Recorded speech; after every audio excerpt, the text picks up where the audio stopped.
Hi, I'm Dr. Margreet Barnard, your host of the Birth and Baby Show, brought to you by Birth and Baby and Sensitive Midwifery.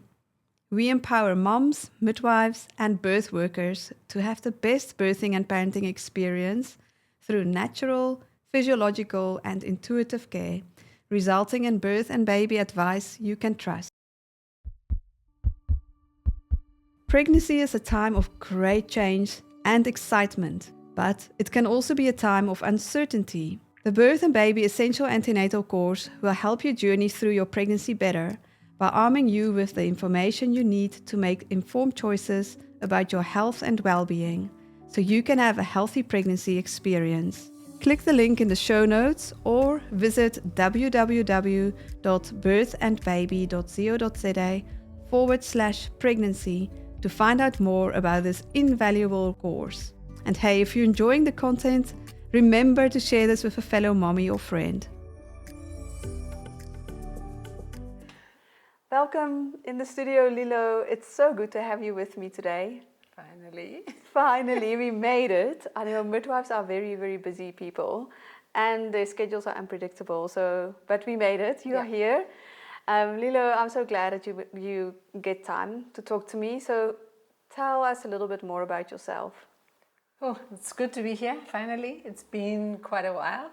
My name is Lilo. I'm a midwife. That's the best way I can describe myself. I always say my work is my ministry. So that's me. Yes. Lilo is an amazing, passionate midwife, and she's very modest about herself.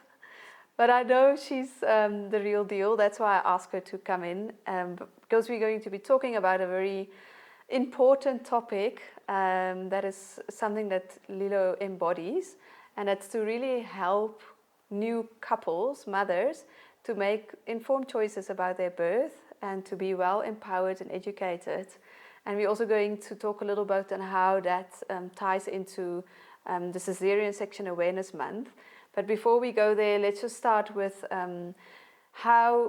Lilo, for you, how important is that parents make informed decisions and educate themselves when they start this journey of pregnancy and deciding their birth team?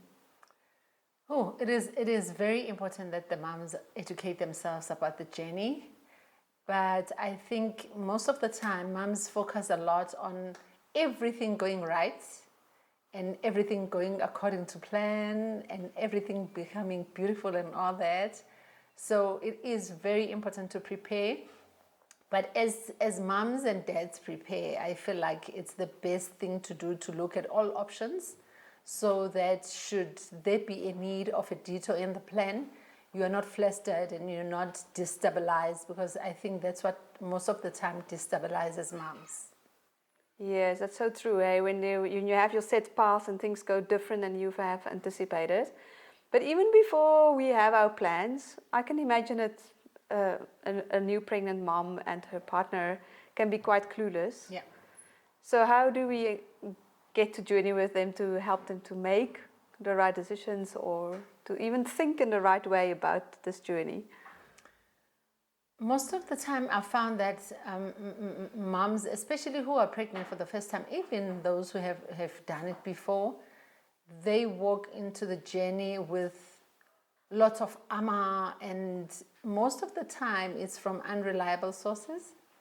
And I always encourage, the first time I see my moms, I always encourage, look for information, gather as much as you want and you can, but do not look for unreliable sources, because unreliable sources most of the time is what not detours the plan, but contributes to not so great of an experience. Mm-hmm.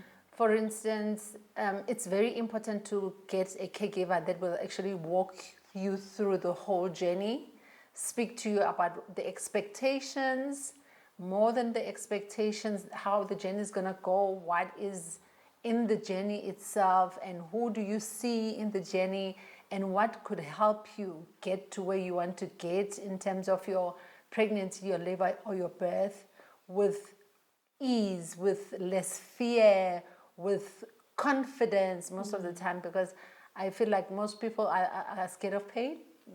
Most of the time it's the pain that's a problem. But I find that most of the time the pain is very much more from the other people's point of view, which is why I always say, if you look for information, gather information that is relevant to you and that is researched, and not somebody that is sharing a story that is going to make you think you're going to fall in the same hole. So that is very important. Yeah, you said a lot there, Lilo.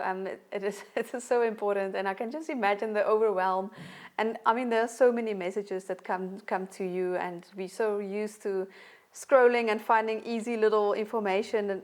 But to try to sift through all of that, how can we as midwives help women then to try to process all the information and get them to a...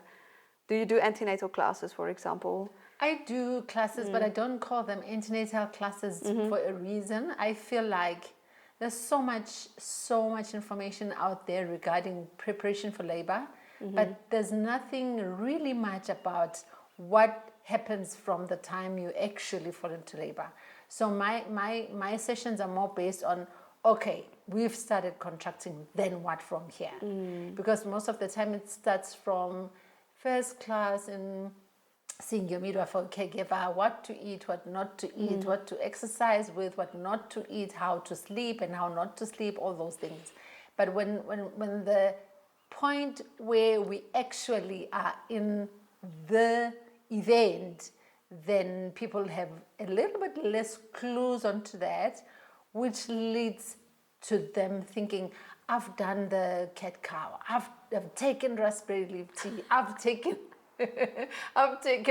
pineapple juice, and I've taken this and that and eaten that. my dates. I've eaten my dates. I'm on the roll, and nothing could go wrong from here. I'm gonna just push that baby flying like a jet, and they forget that actually there's a whole lot of changes in the body that happens when you fall into labor, while you are in labor, when you get to the active labor, when you get that ejection reflex, and then when the baby is out. That part is usually very much neglected. That's why I focus mainly on such. That's amazing. So you find sort of your niche and what is not happening out there. Yeah. But by then you obviously have filtered through, and these are women that want a natural birth. So you already sifted through a lot and really empowered them for that birth story. So that is amazing, and I totally agree with you. That is so important for a successful birth. But how do we help these women that are not so set on their birth, you know? I don't know, how can we catch them? That they do get the right information. And because I think there's so much misconceptions out there about birth. Yes. And especially in South Africa, we know women that have actually choices, that maybe have a medical aid or financial means. They might just think like, hey, I'm going to my gynae and my private hospital, and I might not get actually so many choices out there. So how do we catch them with real information on time, and that I will choose you for a natural birth and get empowered for that?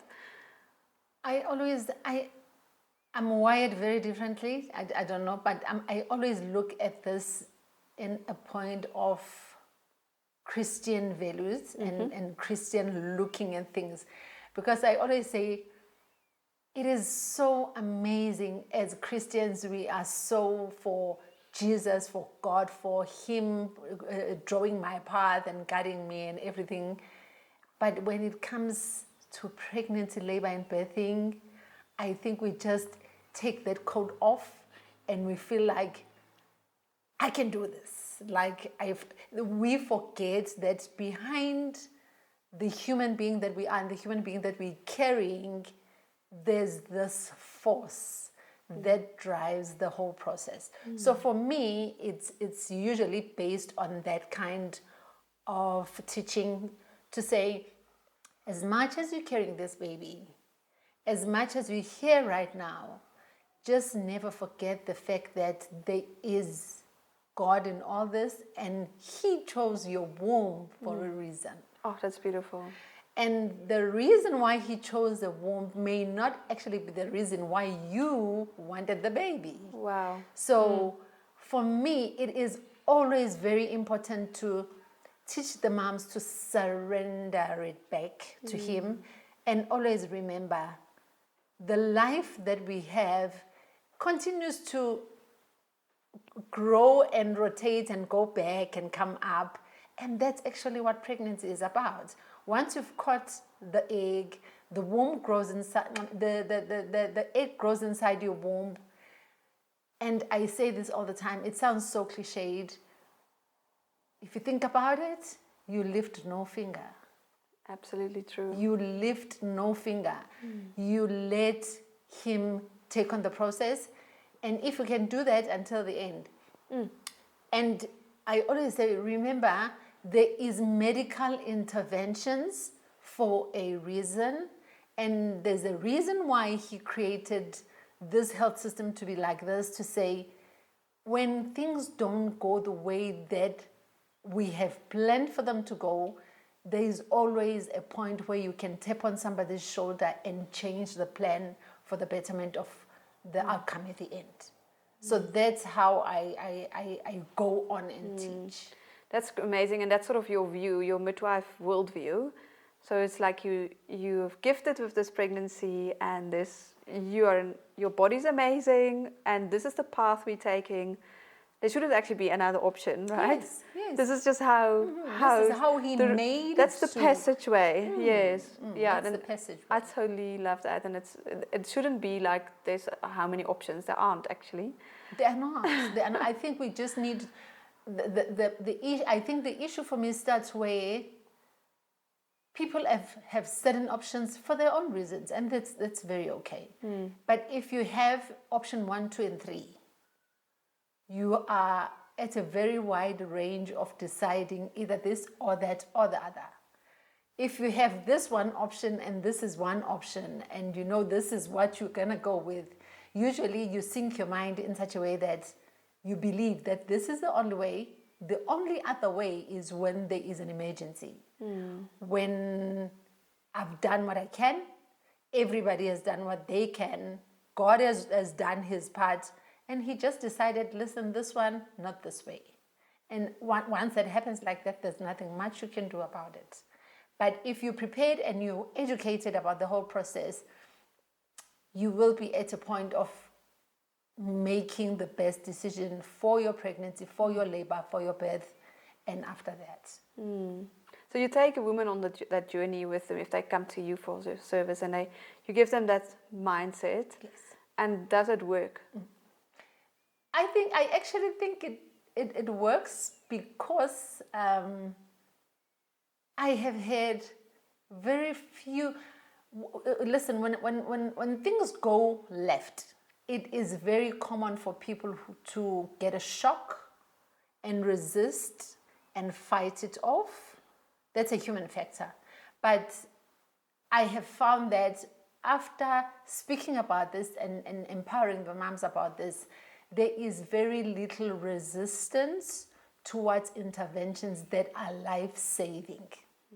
So by the time we get there, if there is a reason for us to get there, the moms are very well educated on what should they expect. I can make an example like this week, like now, right now, there's a couple that we have had a beautiful journey with, like a beautiful journey from the beginning to the end. Then suddenly at 34 weeks, things just didn't go according to what we are normally used to. So her blood pressure rose and there were other things involved. The doctor that we were using at the time was not available because of his work pressure as well. He had an emergency. So I suggested he sees another gynae. So we have nice gynaes that take on for each other, 5 of them. You can throw anyone around there and they'll be happy to take on. So I suggested, because of the pre-education that we had, when I said to her, listen, this is what is going on right now. Let's go and get checked somewhere else, and this is where you're going to go. Believe you me, she didn't bat an eyelid. She was like, okay, when do I go? And then she went there. When she went there, she's like, okay, Sister Lilo, I'm here. This is what is going on. And then she'd update me afterwards and said, actually, it's actually really like you said, it will go. It's going exactly the same way. Fine, she went there, she was stabilized, came back home, we're good to go. 36 weeks, which was yesterday. I get a call from the doctor. The doctor's like, Lilo, it doesn't look good. We're going to call her in. She must have a baby now. Believe you me, I didn't need any convincing. I didn't need anything. I waited for her to send me the message because I didn't want her to be that overwhelming for her. When she sent the message, she's like, Dr. So-and-so has called in. We will check in today at the hospital. I'm like, how do you feel? She says, I'm well educated. And then she went in, they had a baby this morning, all was good. Because she was ready for anything that may just come up because of the way that we have had the journey and we've educated each other on it. Exactly. That's beautiful. That's how it goes. Yeah, and Junie differs. She trusts you. She knows your expertise. She knows when you can need to make a call that's the right call to make. It's actually a privilege to have such women and dads because it was a team thing. It is the most difficult thing to start, and this is the word that I don't like to use because I don't think it's necessary, convincing. If you have to sit and convince someone to do something, it's the most difficult thing because when you are there, you're not there to convince, you're there to give the facts out and educate, and from that education, pick the right direction from it. So it doesn't look like you were convinced to do this, you were forced to do that. And this is what I teach my moms when they go and they see their high-risk caregivers, like your obstetricians and everything. By the time they get there, they should be ready that they can fight for what they want, respectfully so, give the facts, and make the best of the conversation, not just go there for the scan. Most of the time, weird enough, when they go there, it's just to see the lips of the baby and the nose. And then they get flustered because of that, and they get excited, and then they forget to ask the relevant questions. Yeah, so when things don't go according to your plan, and they're with you as a midwife, they know that you are pro-natural, so then most likely they will totally trust you when you need an intervention. Let's say the scenario where you walk with a gynae, can we call it? Yeah. And we know that the cesarean section rate is skyrocket in private sector.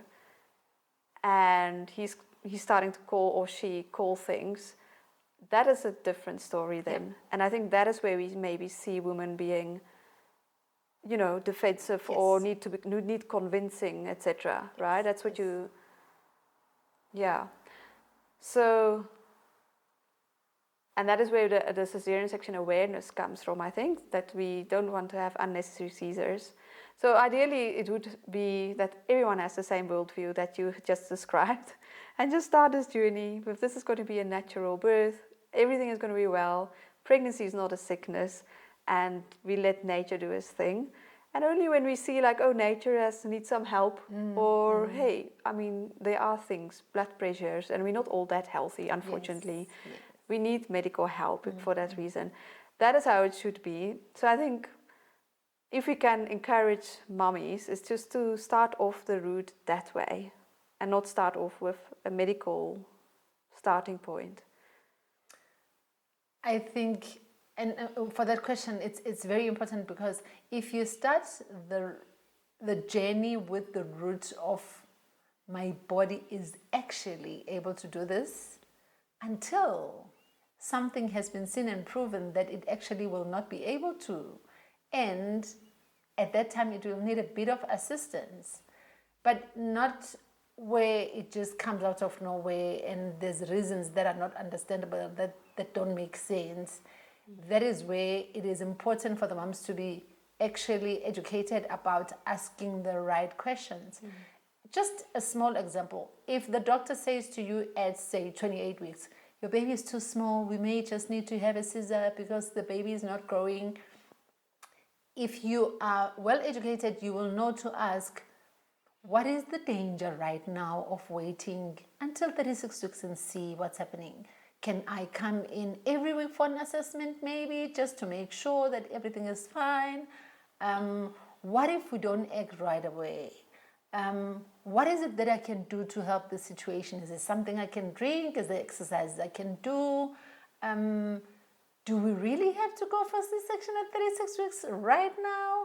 And if we decide not to go, what do we stand to lose? And what's wrong with waiting? Mm-hmm. The important questions are right there, but I think most of the time, because I don't know why, but we trust the obstetricians so much, no offense to them, we trust them so much. Because sometimes you get to a point where as a midwife you say, I get it, this is what was said, but can we just maybe look for a second opinion just to see and make sure, and if according to the second opinion there's something we can do, then we can speak to the gynae or the obstetrician. Luckily, the ones that I work with are very aligned with me, and then let's do that. We have one scenario right now that is going on with some story like that, and we are following it through with caution and we're doing the right things.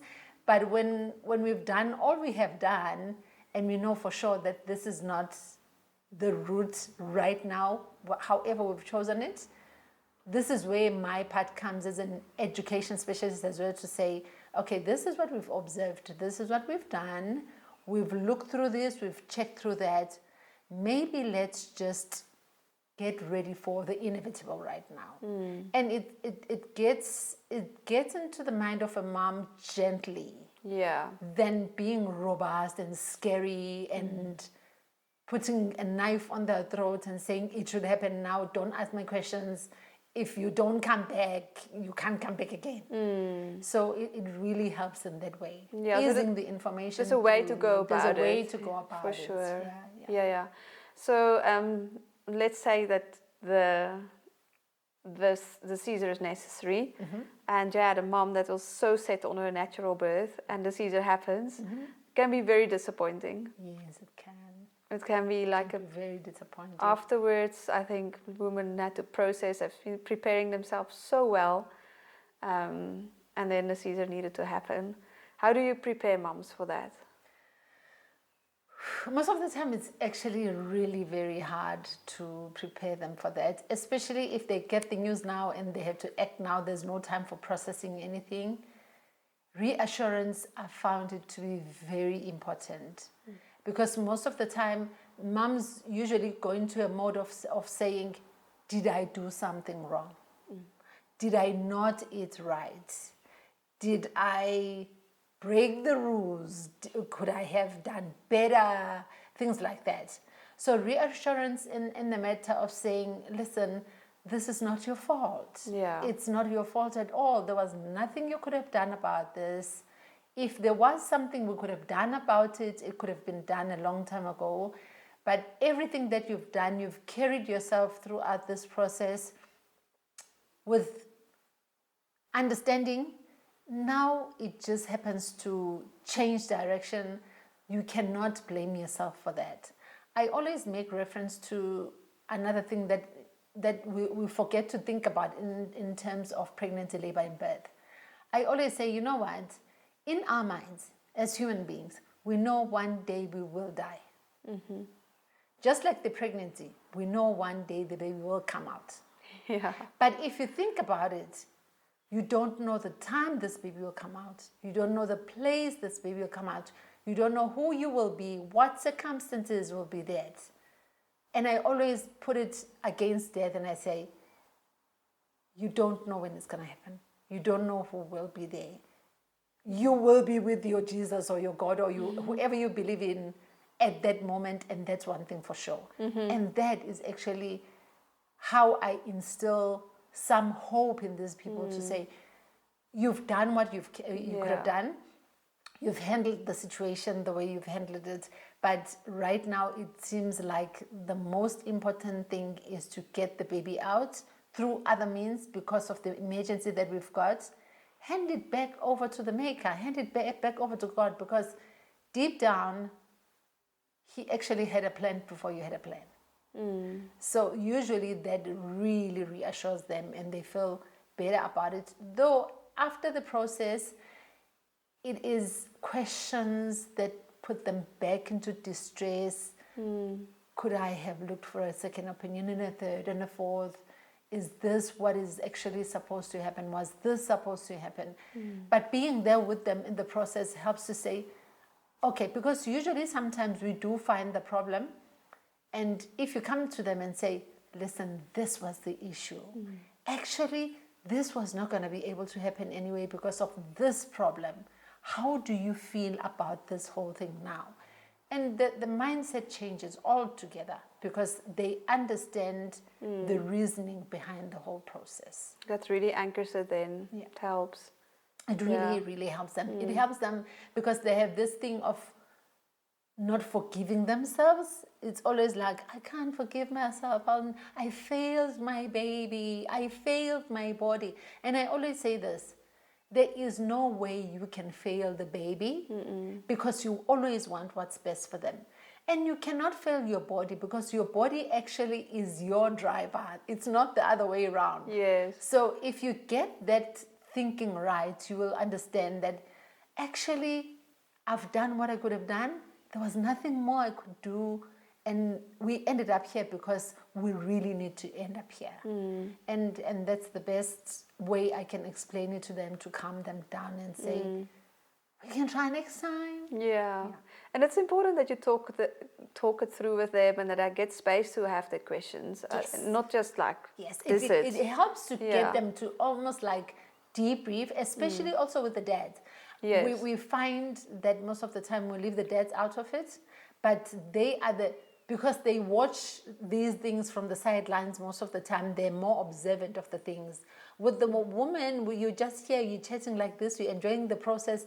Usually they're sitting there, they're watching all this talk, they're minding everything that they should be minding. When things like this come and happen, they are the ones that have actually very clever questions. And they usually have more understanding and they help a lot into calming the mom down as well to say, remember, this is what we went through. Sister Lilo did this and Dr. So-and-so did that and this is where we are.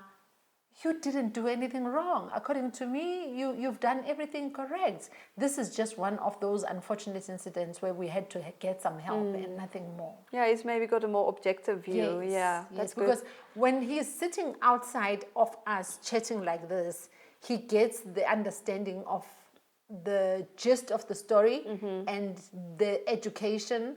And then when all of it happens, he's one person that brings back the mind to say, no, actually, this I think was right. the best that you could have done. Yeah. So that's a good tip to do debriefing with the mom and the dad. Dad together, Yeah, yeah. together. So I think, Lilo, to deal with things when they don't go as you've planned, the processing part is really key. And for both midwives, birth workers, and mommies to realize that they talk it through afterwards, and the sooner the better. Yes. And that it doesn't become a pain or a trauma, because it can become like that. It can become a pain and a trauma. And sometimes, weird enough, you get a mom that goes through this, handles it very well. You go to the debriefing session beautifully, she's good. But then maybe, say, 4 weeks down the line, she's thinking about this and she has this nagging question. And the best thing that has happened to those moms is to be available at any time to say, if you want to ask, do not bat an eyelid, just ask whatever question you want to ask at whatever time, because it can come back a year later. She wants to know, by the way, this is what happened. I think I'm missing this part on it. Would you have acted the same if this was that? Again, I have a very recent example where a mom was traveling from very far to come see me. She had her own plan. And sometimes, which is also a very highlight, it is very sad to see a mom that you've tried to educate so much into the process, but they still don't figure out that things can go wrong. They very well set on their ways, like no matter what, they're set on the ways. We had that situation recently. The mom ended up birthing in somewhere else, in another unit for logistic purposes, and things didn't go as planned. Then when she had the baby, she knew I'm there 100%. Even 20 years after the baby is born, she sends a message to say, maybe I should just tell you how my birth went. I'm like, oh, no problem. Go ahead. Okay, this is what happened, and this is what... She told me the story. Then she started from sentence number 1. Would you have encouraged this to be done? What would have been your thought on this matter? What would have been your reaction to this? In this situation, would you have chosen B or A? You get my point. And I have to sit down and give her that time and explain all those things for her to calm down and feel like, okay, maybe I have gotten through this hurdle, but not to just gone, you've birthed somewhere else and it's done. Because if she's not happy with the way the things went, you may just be the voice of reason. Aww. You may just be the voice that says to her, after all, you did so well. And actually, your provider, whoever it was, did very well. I would have stood beside you and behind him in this whole process to get this baby to safety. And that usually makes them feel so much better. Oh, that's so beautiful. Yeah, that's so important. Yeah, so just having that, making yourself available for that, and not just dissing her, that's amazing. Yeah. Fortunately, actually, that's I think that's where we stand for those moms. I think you don't stand right until the baby is born. You stand until they don't feel the need of you standing in their way anymore. Yeah. And then you've done justice to that mom. And that's why you're a midwife. That is a midwife, right? A midwife walks through you no matter how the journey goes. Yeah. Because sometimes I feel like people think like, oh, but then they don't need you anymore. No, they actually need you very much when things don't go the natural way anymore. The natural way and how they expect it. Because most of the moms think you're only there for until 6 weeks and you're gone. And with my moms, I always say to them, remember, I'm here for the rest of your life. I'm here. Whatever it is that you need to know, that you need to ask, I am here for that, because it just doesn't end there. And sometimes when you cut off that cord between you and the mom, there's things that they are not able to clear and debrief and get over. And you could have helped them to actually go back to their good mental health before anything and everything has happened. Yeah. So for Caesarean Section Awareness Month and closing, I would say, what would be your advice for, what is it that you have on your heart when it comes to Caesarean Section awareness? I cannot stress education enough, and I always say usually the birth plan, and I know you've heard me say this a lot of times, your birth plan should always include the part where things do not go according to plan. Because most of the time we see a birth plan that ends with the baby being born beautifully, skin to skin, all those things. We never see a birth plan that goes beyond that says, okay, we've planned until this far, now the baby's not coming for whatever reason, now we must change the plan for whatever reason. What is the plan beyond that?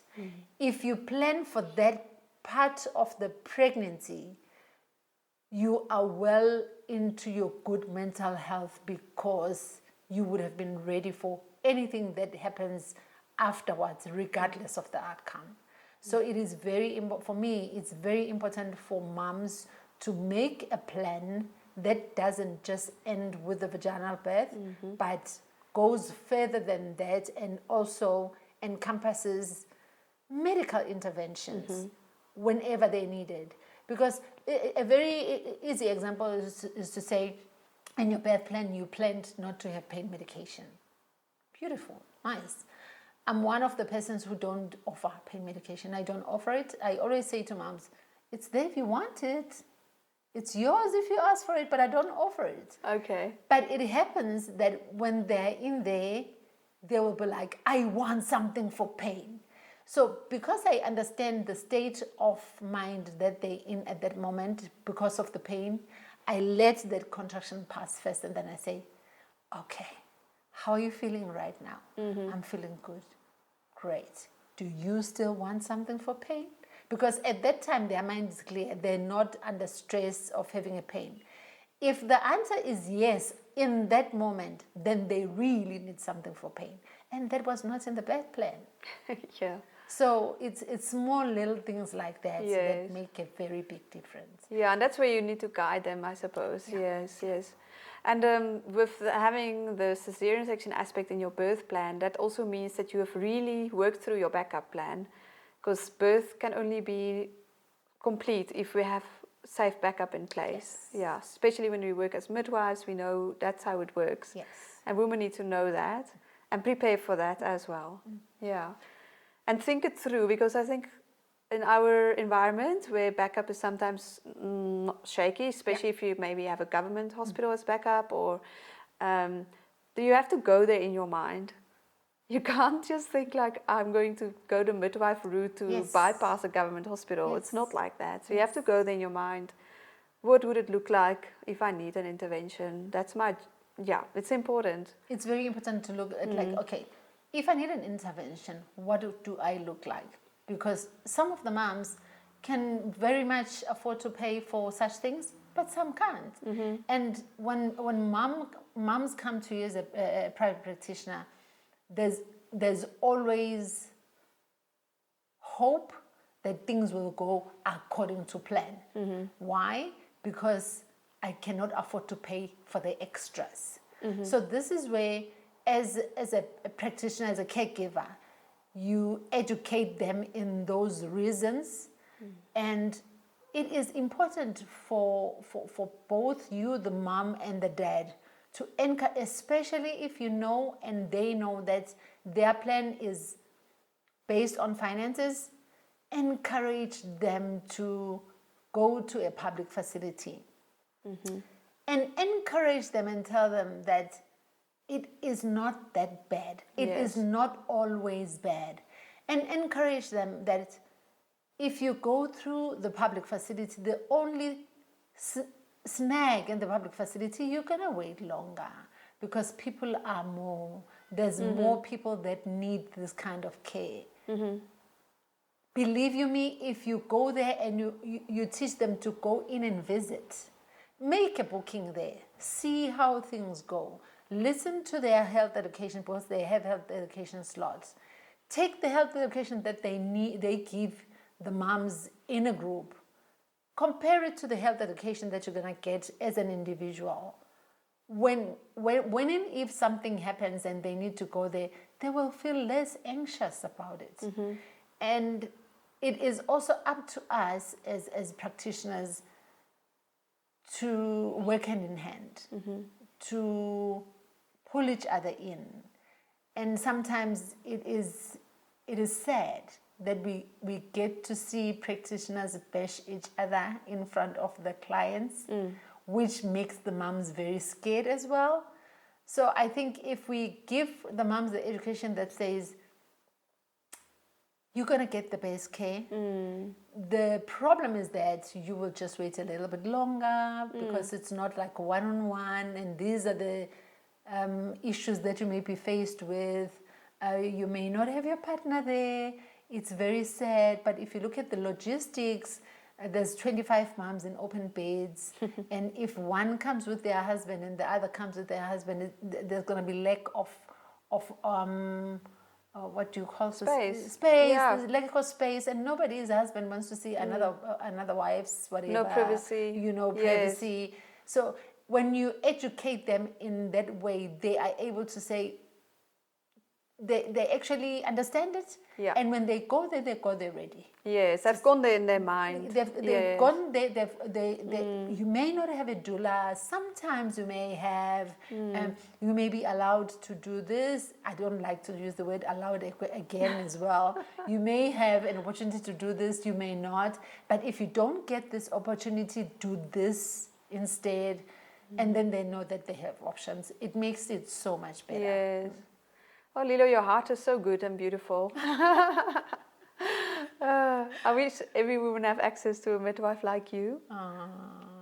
There's so many out there. There are. There are Better amazing than me, midwives out there. Go seek them out. Yeah. And midwives, I love how you just speak about your medical colleagues. So we are in a multidisciplinary team. We really respect each other in our own places where we work, love to work with one another. That's how we make birth safe and beautiful and the right birth on the right place. Yeah.